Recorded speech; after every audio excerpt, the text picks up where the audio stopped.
예수 우리의 잘못을 주님 회개하며 나갑니다. 죄와 슬픔 오라 회개의 촛불을 켜기 원합니다. 구원하시네 다 구원하시네 다 구원하시네 다 구원하시네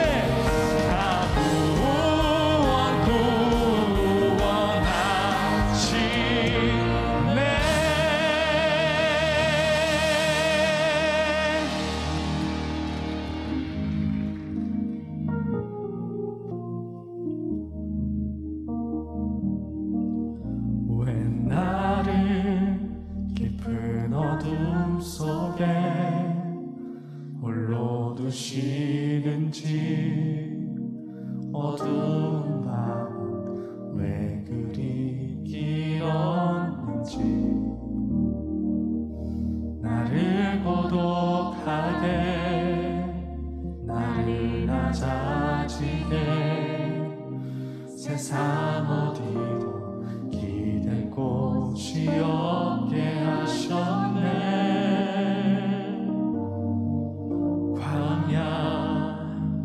광야에 서 있네.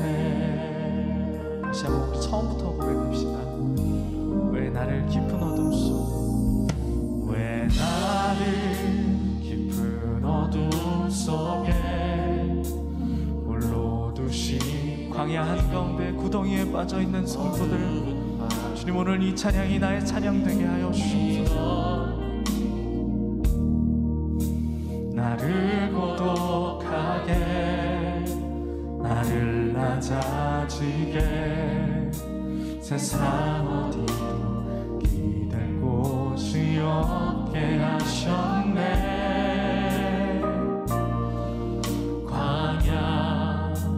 광야에 서 있네.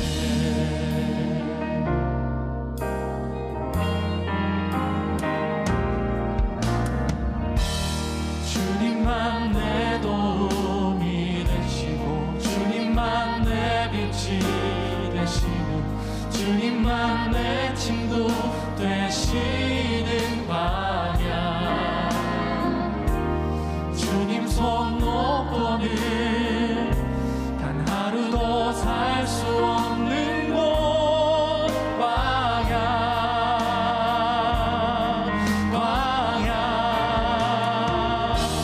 주께서 나를 사용하시려 나를 더 정결케 하시려 나를 택하여 보내신 그곳 광야 성령이 내 영을 다시 태어나게 하는 곳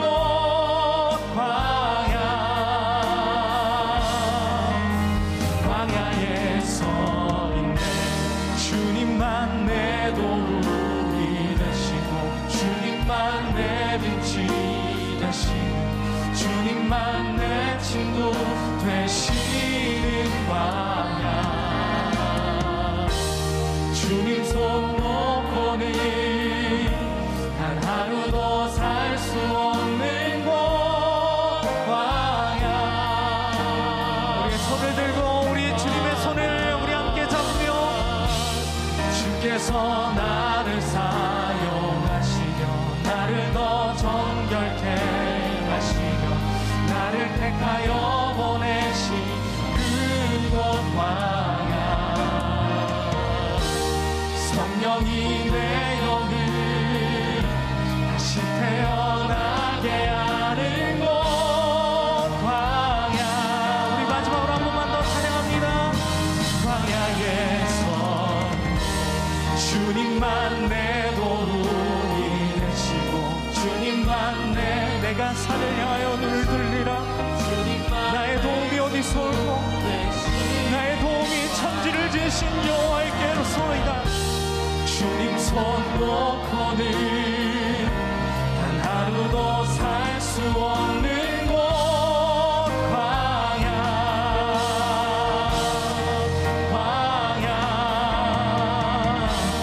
주께서 나를 사용하시려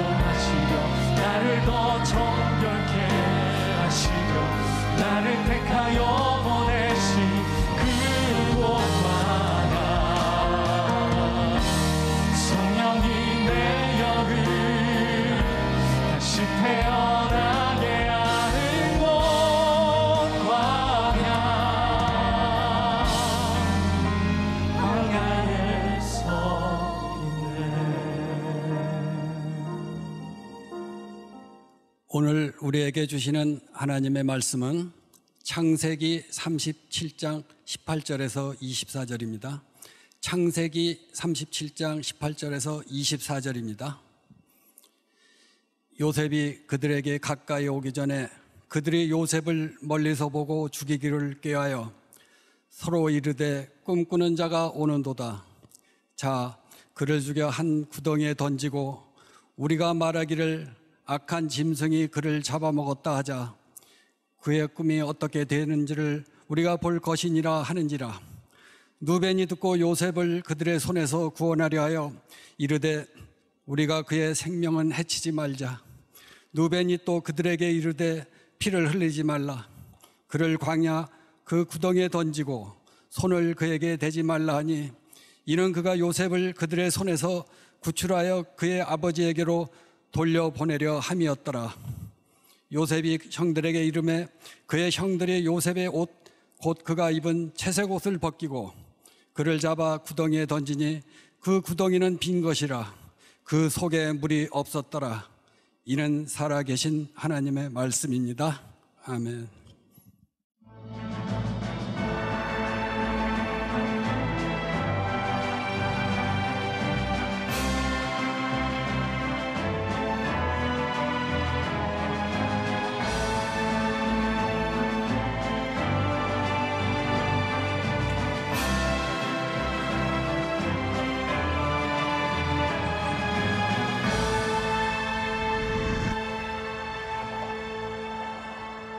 자, 오늘 이제 광야에서 함께 벌써 세 번째 시리즈를 맞이하고 있습니다.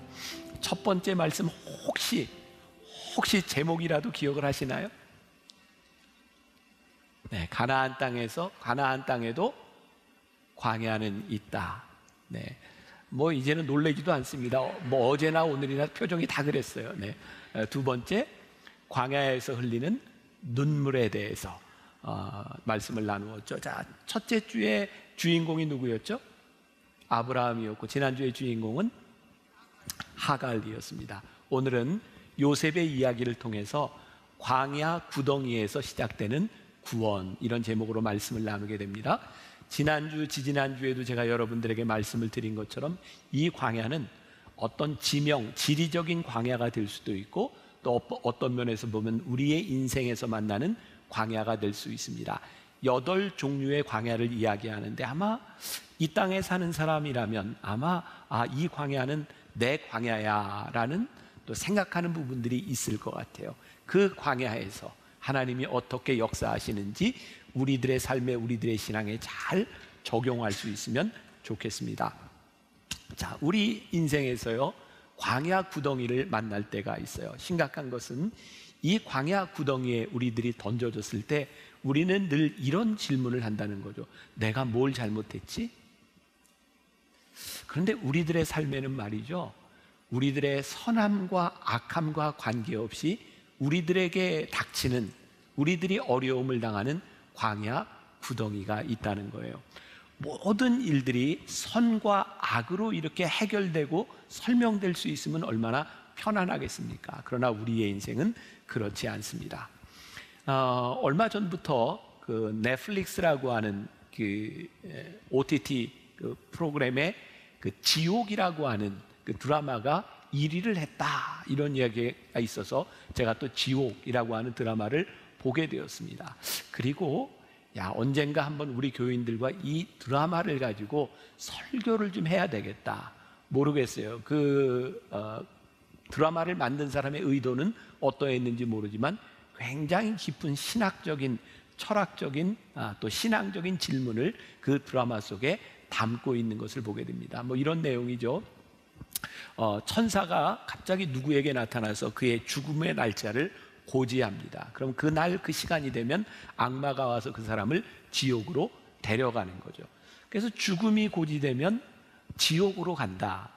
그러니까 사람들은 어떻게 생각하냐면 무슨 죄를 지었길래. 그래서 이 사이비 종교가 이 지옥, 죽음, 고통이라고 하는 것을 이용해서 권력을 잡게 되죠. 근데 사람들은 해결되지 않는 문제가 있는 거죠. 내가 무슨 죄를 지었길래. 그리고 결정적인 것은 태어난 지 3일밖에 안 되는 아이에게 천사가 죽음을 고지합니다. 그러면서 아니 3일밖에 못 산 이 아이가 도대체 세상에서 무슨 죄를 질 수 있는가, 이런 의문들을 가지고 이런 갈등들을 헤쳐나가는 그런 부분입니다. 바로 그런 이야기입니다. 우리들의 삶이 이 광야구덩이, 죽음, 고통이라고 하는 문제에서 죄와 선이라고 하는 문제로 다 해결되지 않는다는 거죠. 올해 들어서 제가 여러분들에게 제일 많이 인용했던 책 중에 하나가 오스왈드 챔버스의 주님은 나의 최고봉이었습니다. 우리가 묵상을 하고도 있고, 그 주님은 나의 최고봉이라고 하는 책을 여러분들과 묵상하게 된 이유 가운데 하나는 오스왈드 챔버스의 전기인 순종의 길이라고 하는 책을 제가 읽으면서 그런 관심을 갖게 되었어요. 오스왈드 챔버스가 활동하던 당시는 세계 1차 대전이 일어났던 그 당시입니다. 여러분, 그 상황이 세계사적으로 어떤 의미를 가지고 있는가? 1900년대 초 1800년대는 이 세상이 어떤 사조로 뒤덮여 있었냐면 다윈의 진화론, 낙관주의, 자유주의, 인간이 모든 것들을 다 할 수 있다고 생각을 했었죠. 그런데 세계 1차 대전이 일어나면서부터 인간의 낙관주의가 확 무너집니다. 저렇게 비참하게, 저렇게 잔인하게 서로 죽일 수 있다는 것. 여러분, 우리 세계의 역사를 통해 보면요, 이런 낙관주의나 이런 것은 1800년대 후반에만 있었던 것이 아니라 중세시대에도, 또 인간들이 인간의 힘으로 무언가를 할 수 있다고 생각했던, 아니 성경에 보면 바벨탑 사건을 통해 봐도 인간이 무언가를 할 수 있다고 생각할 때 하나님께서는 여지없이 인간의 교만을 무너뜨리셨어요. 어쩌면 지금 우리들이 당하고 있는 코로나라고 하는 것, 이 작은 바이러스 하나에도 인간이 이렇게 쉽게 무너지고 무기력할 수 있다고 하는 것은 우리들에게 무엇을 이야기해 주는 걸까요? 오스왈드 챔버스 시대에 이 전쟁의 책임이 누구에게 있는가? 하나님이 전쟁을 일으키셨는가? 악마가 전쟁을 일으켰는가? 사람들이 이런 이야기를 할 때 오스왈드 챔버스는 이런 말을 합니다. 전쟁의 배후에 하나님이 있든 악마가 있든 그것이 중요한 것이 아니라 지금 전쟁을 치르고 있는 이 일은 우리 인간들의 일이라는 거예요. 여러분, 우리들의 삶에 일어나는 배후를 우리들이 다 알 수 없고 이해할 수 없지만 지금 우리들이 당하고 있는 이 일, 광야의 구덩이 속에서 당하고 있는 이 일은 우리의 일이라는 거예요. 자, 이 책에서 그 오스왈드 챔버스의 책에서 이런 말을 합니다. 한번 들어보세요. 예수 그리스도는 너희는 전쟁이 왜 발생하는지 이해하게 될 것이다 라고 말씀하지 않고 두려워 말라, 당황하지 말라고 말씀하셨습니다. 아마 이 말씀을 오늘 적용한다면 혹시 여러분들 가운데 우리 인생의 광야 구덩이에 있는 분이라면 지금 이 일이 왜 일어났느냐보다 더 중요한 것이 뭐냐면 이 상황 가운데서 두려워하지 않고 당황하지 않고 이 구덩이를 벗어나는 일일 거예요. 오늘 말씀을 묵상하면서 저는 아주 흥미로운 부분을 하나 발견하게 되었습니다. 오늘 본문 말씀, 우리 창세기 37장 22절에 보면 여기 구덩이라고 하는 말이 등장을 하는데요, 이 구덩이라고 하는 말 앞에 광야라는 말이 있습니다. 광야, 구덩이. 그런데 오늘 이 앞에 붙어 있는 광야라고 하는 말은 사실 잘 어울리지 않습니다. 지난주에 우리들이 나누었던 하갈과 이스마엘, 그들이 브엘세바 광야로 쫓겨났다는 그 광야는 진짜 광야입니다. 그런데 오늘 이 광야는 그런 광야가 아닙니다. 오늘 본문 말씀 가운데 지명이 몇 가지가 나오는데 헤브론, 또 세겜, 그리고 도단이라고 하는 지명이 나오고 있어요. 지도를 한번 보겠습니다. 아주 흥미로울 것 같아요. 자, 여러분들 오른쪽에 헤브론이라고 하는 것을 보시나요? 네, 헤브론 밑으로 조금 내려오면 브엘세바가 있습니다. 저기는 황량한 광야, 그 밑으로는 완전히 이제 광야입니다.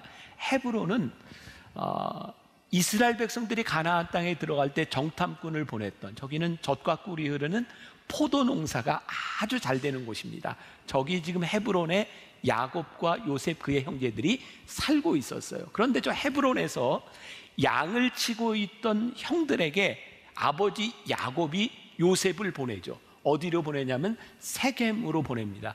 저기 헤브론에서 빨간 것을 따라 쭉 올라가면 세겜이라고 보이세요? 네, 저기로 보입니다. 여러분 상상을 해보세요. 야곱이 요셉을 보낼 때 위험한 곳으로 보내셨겠습니까? 아니에요. 저기 그렇게 위험한 곳이 아닙니다. 그런데 세겜에 갔더니 오늘 말씀에 이제 그 본문에 보면은요, 형들을 찾을 수가 없어요. 그래서 물어봤더니 누가 얘기를 하는데 저 도단으로 갔을 것이다 라고 말을 합니다. 세겜에서 도단까지는 북쪽으로 20km쯤 되는 곳입니다. 형들이 뭘 하고 있었어요? 양을 치고 있었어요.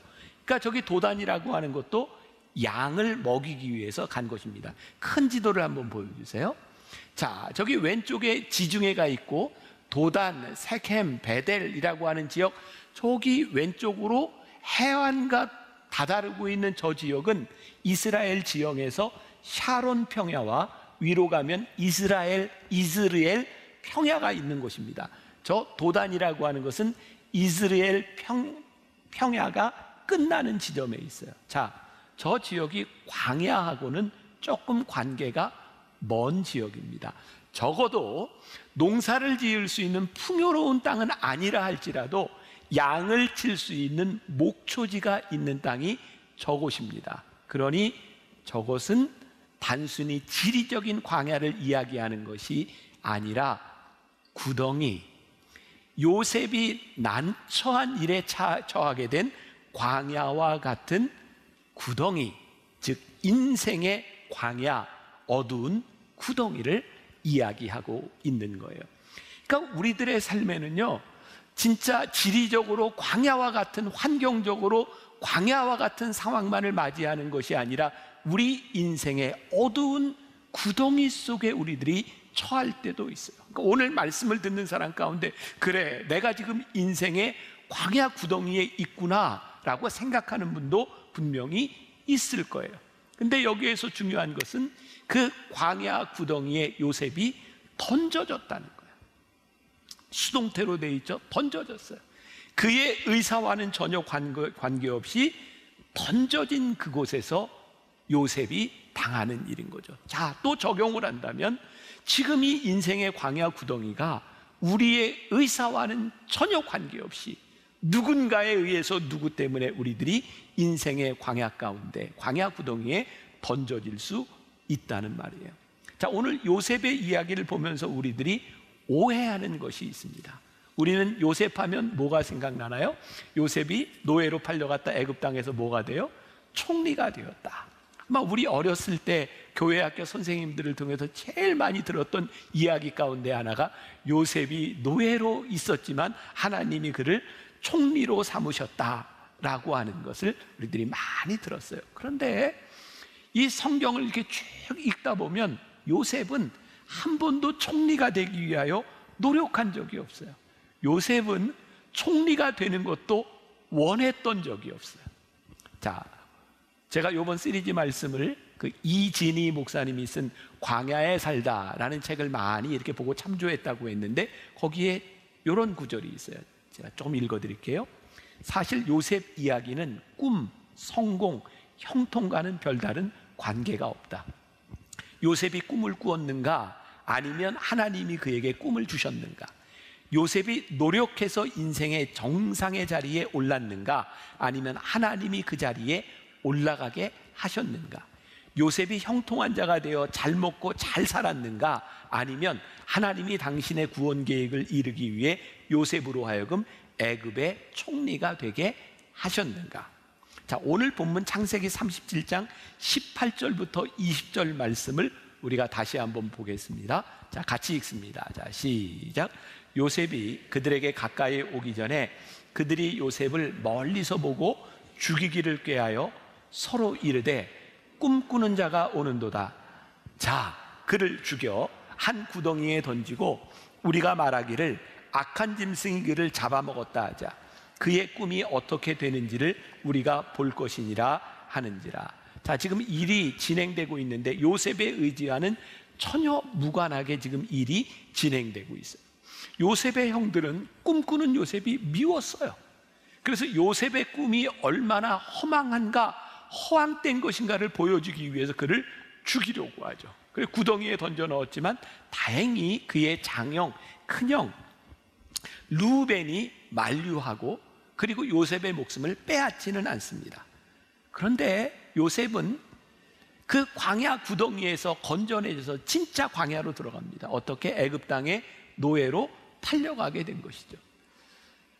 요셉은 아버지와 함께 살았으면 채색 옷을 입고 노예를 부리는 삶을 살 사람이었습니다. 그런데 노예가 되어버린 거예요. 그는 인생의 광야 구덩이로 들어갔고, 중요한 것은 이제 노예가 되는 순간 그를 자기 자신이 구할 수는 없는 신세가 되었다는 거죠. 그리고 우리가 잘 아는 것처럼 그가 애굽에 노예로 팔려갔을 때 그가 주인 보디발의 집에서 잘했어요. 그래서 보디발 장군의 인정을 받고 전체 집안 사물을 다 감당하는 일을 하게 되죠. 그런데 거기서 보디발의 아내가 요셉을 유혹해요. 돌아가신 김우영 목사님은 이 부분을 아주 실감나게 잘 설명을 해주셨었는데, 어떻게 얘기했냐면 그 보디발의 아내가 요셉씨 하면서 이렇게 유혹을 했다고. 유혹을 했어요. 그런데 요셉이 그 유혹 가운데서 하나님 앞에 죄를 짓지 않으려고 유혹을 뿌리치죠. 여러분, 그 유대 랍비들 전승에 의하면 이 부분을 이렇게 설명하고 있는데, 요셉이 그 유혹을 뿌리치고 옷을 벗어놓고 나갔는데 그 보디발의 아내가 자존심이 상했어요. 화가 났어요. 그래서 요셉이 나를 겁탈하려고 했다. 근데 보디발 장군이 와서 그 옷을 보니까 옷이 뒤에가 찢겨져 있는 거예요. 그래서 보디발 장군은 그걸 보자마자 알았다는 거죠. 만일 요셉이 겁탈하려고 했다면 옷을 앞부분부터 찢었을 텐데, 뒤가 찢겨졌다고 하는 이야기는 그의 아내가 도망가는 요셉을 잡았구나. 그런데 그것을 알매도 불구하고 너무 창피스럽고 수치스러운 일이었기 때문에 요셉을 옥에 가뒀다라고 되어 있어요. 자, 노예로 팔려간 것만도 진짜 인생의 그 광야 구덩이에 들어간 일인데, 하나님 앞에 득죄하지 않으려고 유혹을 뿌리쳤을 때 요셉은 또 다른 광야로 들어가게 돼요. 근데 참 신기하죠? 하나님이 광야 구덩이로 들어갈 때마다 요셉을 구해주세요. 또 구해주세요. 우리가 깨닫게 되는 게 있죠. 요셉이 광야 구덩이에 들어갔지만 그의 삶에는 하나님의 인도하심이 있었구나라는 것을 깨닫게 되죠. 자, 또 여러분들이 내년도에 저와 함께 성경을 정독하면서 성경 통독을 하면 앞으로 신앙생활하면서 이 설교를 들을 때 참 유익하겠다라는 생각이 들어요. 창세기에 나오는 요셉의 이야기는 창세기 37장부터 나와요. 어디까지 나오냐면 창세기 마지막에 50장까지. 그러니까 37장부터 50장까지니까 거의 14장에 걸쳐서 요셉의 이야기가 나오고 있는 거예요. 족장들의 얘기, 창세기 12장부터 아브라함, 그의 아들 이삭, 그의 아들 야곱, 또 요셉. 네. 아는데 얘기를 안 하는 거죠. 코로나 때문에 침튈까 봐. 네. 이렇게 이야기들이 쭉 진행이 되고 14장에 걸쳐서요. 그런데 요셉이 이 총리가 되고 난 다음의 이야기가요, 거의 9장에 걸쳐서 있어요.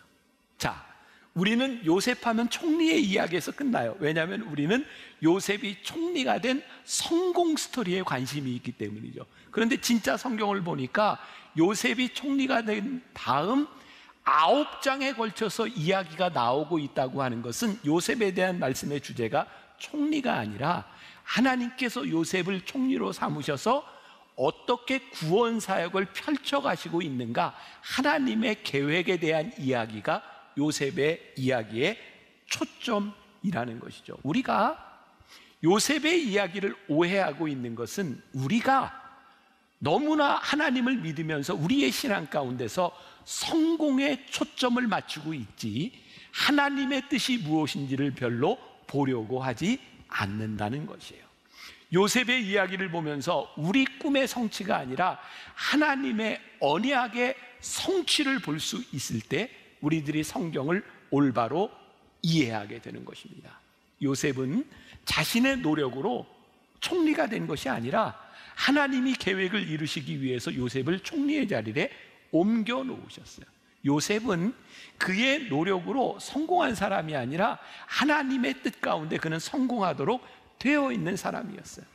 그의 삶 속에 계속해서 형통이라고 하는 말이 등장하죠. 요셉에게는 형통이라는 말이 수식어처럼 따라다니고 있어요. 그런데 아무리 봐도 이 형통이라고 하는 말은 우리가 생각하는 성공하고는 조금 거리가 멀어요.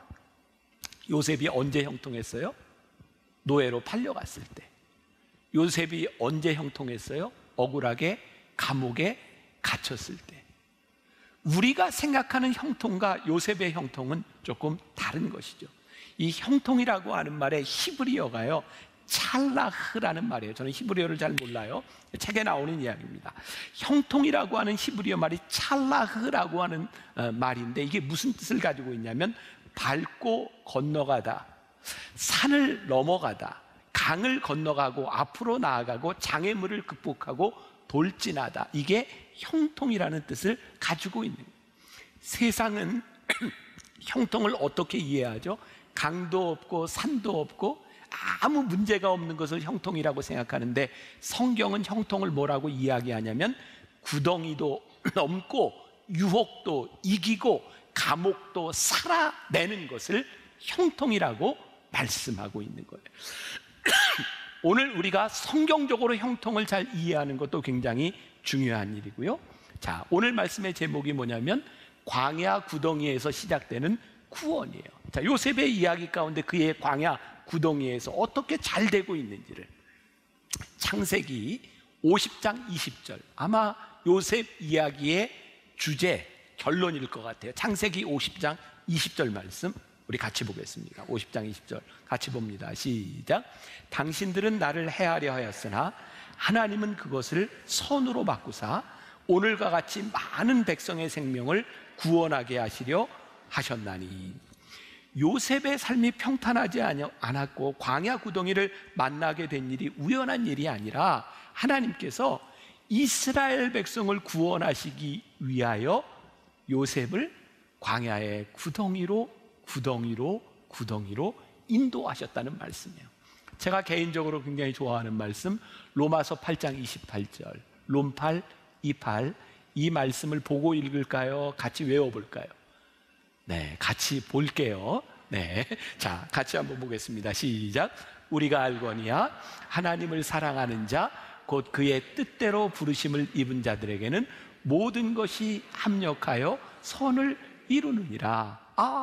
그러면서 이런 생각을 했어요. 우리가 흔히 쓰는 말 중에 만사형통이라고 하는 말을 쓰는데, 요 말보다는 성경적으로 만사협통이라는 말이 좋겠다. 광야 구덩이 속에서 구원의 역사가 시작된 것은 광야의 시절을 지나고 나서야 환하게 보이는 거예요. 그 광야 구덩이 가운데는 보이지 않아요. 그런데요, 하나님이 이 일을 통하여 합력하여 선을 이루고 계시는구나, 그 광야를 지나면서 보게 되는 거예요. 아마 여기 있는 여러분들 가운데서 요셉과 같이 파란만장한 삶을 겪을 사람이 얼마나 될까요? 그러나 분명한 것은 우리의 인생에 광야 구덩이가 있다는 거예요. 오늘 말씀을 우리들이 들으면서 광야 구덩이에서 시작되는 구원에 대한 말씀을 들으면서 우리들이 가져야 되는 것은 광야 구덩이 속에서 믿음의 눈, 믿음의 센스가 필요하다는 거예요. 하나님께서 이 일을 통하여 어떻게 합력하여 선을 이루실지 우리들의 삶에 이 간증이 필요하다는 거예요. 그래서 광야 구덩이를 만날 때 거기서 절망하는 것이 아니라 하나님을 사랑하는 자, 곧 그 뜻대로 부르심을 입은 자들에게는 합력하여 선을 이루게 하신다고 하는 믿음의 기대를 가지고 우리의 인생을 보아야 되는 거죠. 제가요, 오래전이죠, 우리 교회에서 우리 교인들과 함께 백두-TD 일기를 인도하러 저기 연변 지역에 갈 때 있는, 벌써 20년이 지난 것 같아요. 그때 같이 갔던 사람들이 꽤 많은데 그때 그 봉사하러 팀 멤버로 100명 정도가 갔으니까. 그리고 그 준비를 하는데 돈이 한 1억 가까이 들었어요. 그러니까 굉장히 저희들이 열심히 준비해서 1월 달에 백두티디 일기를 하기 위해서, 연변으로 가기 위해서 우리 교회에 다 모였습니다. 버스를 타고 공항으로 가려고. 그런데 가려고 하는데 중국에서 연락이 왔어요. 비행기가 뜨지 않습니다. 왜냐하면 그 당시에 연변 지역에 100년 만에 폭설이 내렸어요. 그런데 저희 팀들은 별로 걱정이 안 됐어요. 이거 우리가 뭐 놀러 가는 것도 아니고 하나님이 일 하러 가는데 하나님이 알아서 하시겠지 뭐. 근데 진짜로 조금 있다가 비행기가 뜬다는 연락이 왔어요. 저희가 이제 장춘으로 가게 된 거예요. 장춘에 갔는데 거기에서 비행기를 타고 연변으로 가야 되는데 문제는 철도도 도로도 비행기도 완전히 올 스톱이 됐어요. 100년 만에 폭설이 온 거예요. 근데 진짜 우리 팀들이요 별로 걱정을 하지 않았어요. 그래서 장춘에서 하루를 지나는 동안 밤에 갔더니 그 장춘에서 얼음으로 만든 빙등제도 하고 실컷 구경하고 그 다음 날이 됐는데 문제는 그때까지도 비행기와 철도와 도로가 열리지 않는 거예요. 그제서야 걱정이 되기 시작해요. 큰일 났다. 이제 하루 이틀만 지나면 이거 아무것도 못하고. 저희가 연변 지역에 중국 공산당 간부 별장을 빌렸었거든요. 이왕이면 호랑이굴이 안전하다. 그래서 그렇게 준비하고 있었는데 아무것도 할 수 없는 상황이 된 거예요. 그래서 진짜 그때 열심히 기도하기 시작했어요. 하나님 도와주세요. 그래서 호텔에서 통성 기도를 하고 이러는데 연락이 왔어요. 눈을 다 치워서 비행기 항공 길이 열렸다. 그래서 우리가 공항에 간 거예요. 갔는데 문제는 우리만 비행기를 못한 게 아니라 그 앞에 수많은 사람들이 비행기를 못 탔기 때문에 기다리고 있는데 우리가 탈지 못할지도 모르는 상황이 된 거예요. 이제 이날 밤이 지나가면 예약이나 모든 게 다 어그러지는 상황이 된 거예요. 그런데 밤 12시에 비행기를 탔어요. 그러니까 12시 넘어서 1시 가까이 돼서 연변공항에 도착했는데 아무도 없고 눈만 있어요. 무지무지하게 추웠어요. 근데 거기 있는 목사님이 와서 우리를 안내해서 버스에 트럭에 모든 짐을 싣고 연변 시내를 쫙 가로질러서 저기 도문에 있는, 지금은 안 하니까 얘기해도 그때는 비밀이었는데 그 도문에 있는 그 중국 공산당 간부 별장으로 쫙 가는데 그 눈길에 얼마나 힘들게 갔는지 몰라요. 근데 버스 안에서요 그 목사님이 이야기하는 거예요. 사실 지금까지 이 영성훈련을 하려고 연변에서 정말 많은 시도를 했지만 모든 팀들이 와서 다 공안에 들켜서 다 실패했다는 거예요. 그러면서 하는 이야기가 100년 만에 폭설이 와서 지금 이 연변 시내를 가로질러 가는데 공안이 한 명도 안 나왔다는 거예요. 아니 그런 얘기를 미리 했으면 우리가 안 오지, 안 왔을 텐데 세상에. 그래서 100년 만에 폭설이 와서 공안이 한 명도 안 나와서 거기에서 무사히 TD를 마치고 그리고 몇 년 동안 계속 그 백두 TD를 하게 됐어요.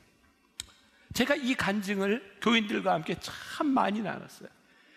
100년 만에 폭설이라고 하는 것이 우리를 구덩이 속에 넣었는데 그것 때문에 우리는 못하리라고 생각했는데 그 구덩이를 통해서 하나님께서 모든 공안들을 다 숨어 있게 하시고, 아니 길거리로 나오지 못하게 하시고 하나님께서 이 일을 이루셨어.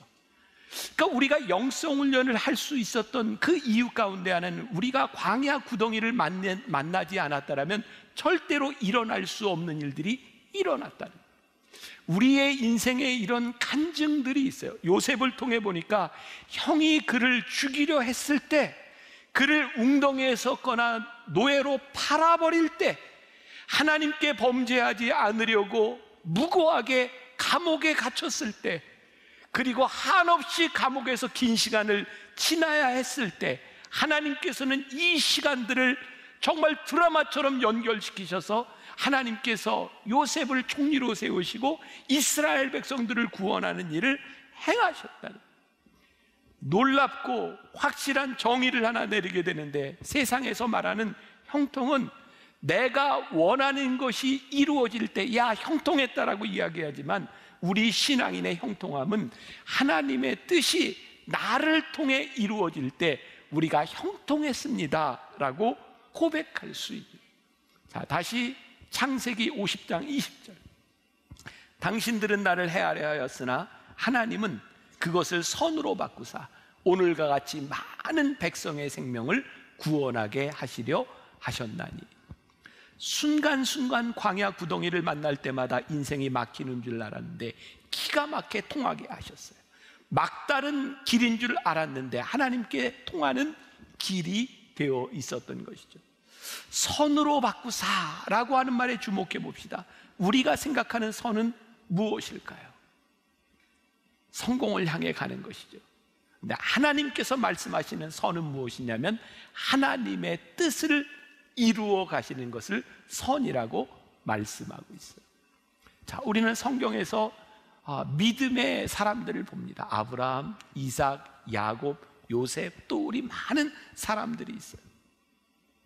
야, 나도 저런 사람처럼 되면 좋겠다. 그런데 우리는 그 사람들이 살아왔던 삶을 살아가기는 별로 원하지 않는 것 같아요.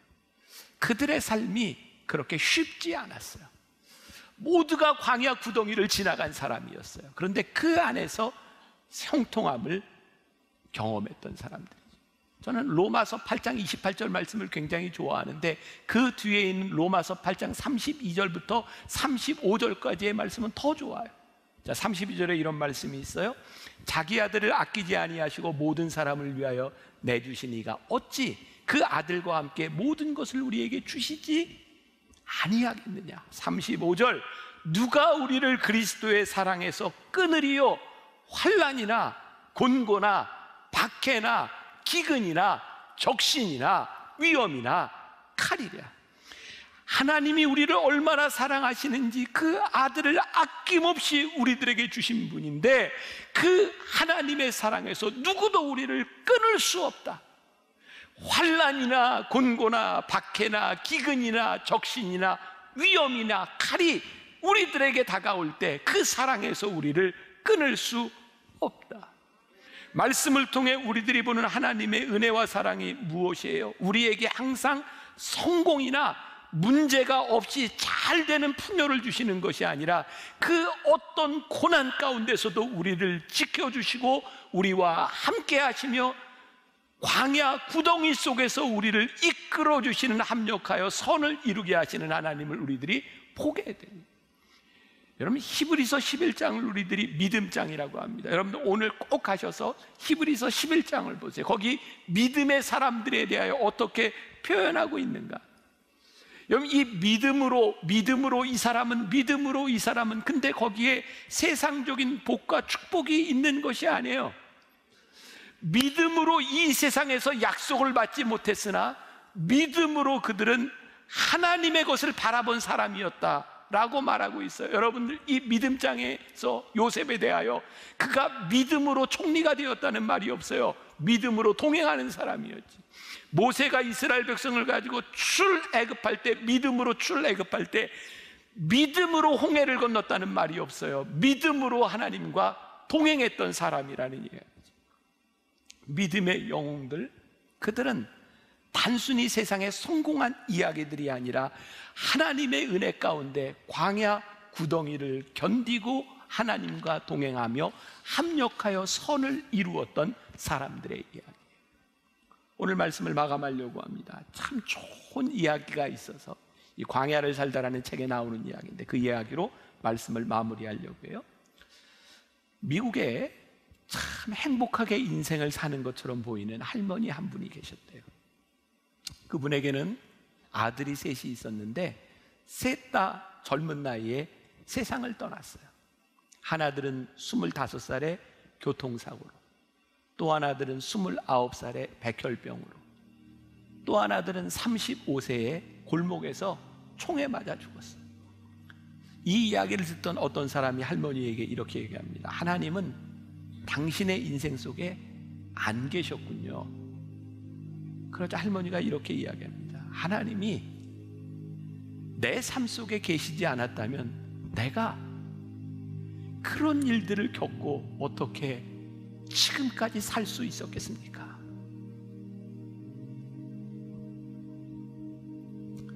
누군가 광야 구덩이에 있는 우리를 바라보면서 세상 사람들이 내가 믿는 하나님이 어디 있냐? 당신의 인생에는 하나님이 계시지 않았군요 라고 말을 할 때 우리는 이렇게 대답할 수 있어야 돼요. 하나님이 만일 나와 함께 하시지 않았다면 내가 그 힘들고 무서운 광야 구덩이를 어떻게 지나가고 어떻게 견디며 어떻게 이겨낼 수 있었겠습니까? 하나님이 내 인생에 계시지 않았다면 지금 합력하여 선을 이루시는 하나님의 놀라운 역사를 내가 어떻게 간증할 수 있었겠습니까? 여기 있는 우리들 모두는 우리의 인생의 광야 구덩이를 만나게 될 것이고, 아니 지금 광야 구덩이에 있는 사람도 있을 것입니다. 그런데 분명한 것은 광야 구덩이에서 시작되는 구원, 광야 구덩이에서부터 우리를 인도하시는 하나님의 은혜와 하나님의 축복과 형통하심이 우리들에게 있다는 거예요. 요셉이 광야 구덩이를 만날 때마다 그가 하나님 앞에서 형통했음을 고백하고 그의 인생의 수식어처럼 따라다니는 형통함이 있었던 것처럼 오늘 하나님께 예배하고 말씀을 듣는 여러분들의 삶 가운데 그 형통함이 우리들의 수식어가 되고 그 형통함이 여러분들의 광야 구덩이 가운데서 고백되기를 주님의 이름으로 간절히 축원합니다.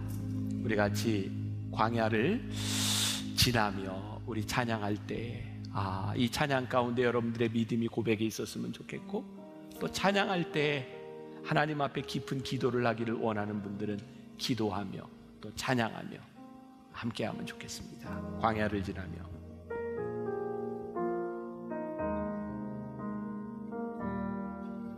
왜 나를 깊은 어둠 속에 홀로 두시는지, 어두운 밤 왜 그리 길었는지, 나를 고독하게 나를 낮아지게 세상 어디도 기댈 곳이 없게 하셨네.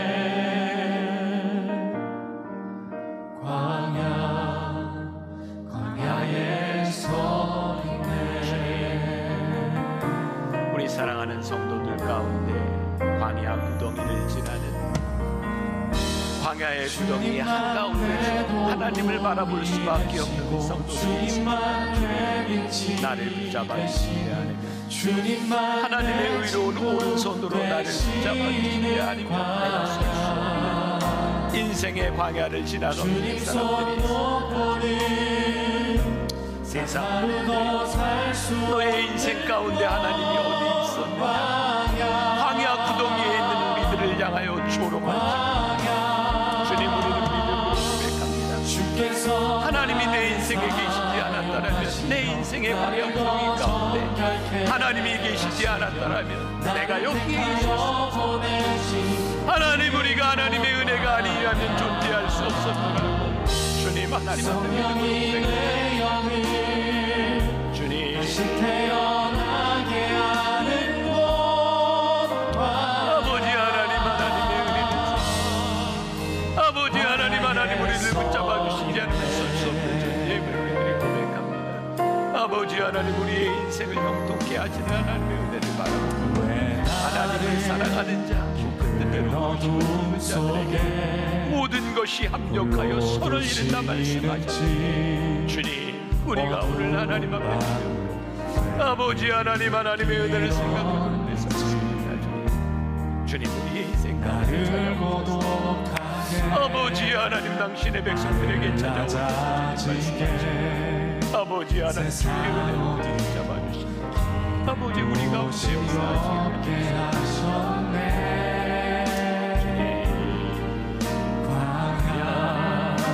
광야에 서 있네.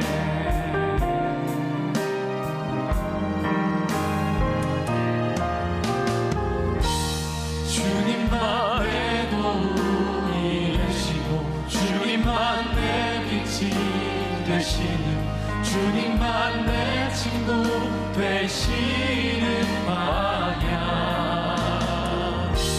주님 손 놓고는 단 하루도 살 수 없는 곳 광야.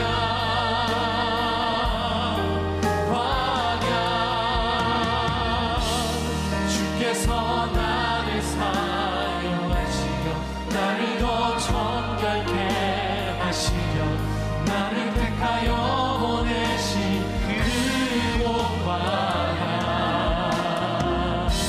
성령이 내 영을 다시 태어나게 하는 곳 광야. 광야에 서 있네. 하나님, 우리의 인생에 광야의 구덩이를 만날 때마다 우리는 하나님께 이렇게 묻습니다. 하나님, 제가 무엇을 잘못했습니까? 근데 우리의 인생의 광야는 때때로 우리들의 잘못이 아니라 하나님의 인도하심 가운데 우리를 몰아넣으실 때가 있습니다. 하나님은 우리들에게 그 광야 구덩이에서 형통함을 경험하라고, 주와 함께 동행하라고, 견디고 이기라고 우리들에게 말씀하십니다. 하나님, 오늘 말씀을 듣는 우리 성도들에게 이 믿음의 센스와 이 믿음의 능력을 주시옵소서. 우리들의 삶에 이 간증이 있게 하여 주옵소서. 하나님이 우리를 이 광야 구덩이에서 형통케 하신 이 간증을 안고 살아갈 수 있는 주의 백성들이 되게 하여 주옵소서. 오늘도 하나님 앞에 헌신하며 이 모양 저 모양으로 주님 앞에 나온 백성들, 하나님 앞에 드려진 귀한 예물들 축복하시고, 우리 성도들 이 광야 같은 이 삶에서 어려움 당하지 않도록, 아니 어려움을 당할 때 이길 수 있도록 주님 하늘문을 여시고 도우시고 함께하여 주옵소서. 지금은 우리 주 예수 그리스도의 은혜와 하나님 아버지의 무한하신 사랑과 성령의 인도하심이 담대하게 믿음을 가지고 광야 구덩이 속으로, 그리고 그 속에서 함께 하실 하나님의 은혜를 기대하며 나가는 당신의 사랑하는 모든 백성들 위해 지금부터 영원까지 함께 하시기를 간절히 축원하옵나이다. 아멘. 지금은 미디어 선교를 위한 헌금 시간입니다. 이 예배를 통해 삶 가운데 은혜와 회복이 충만하시기를 간절히 기도합니다.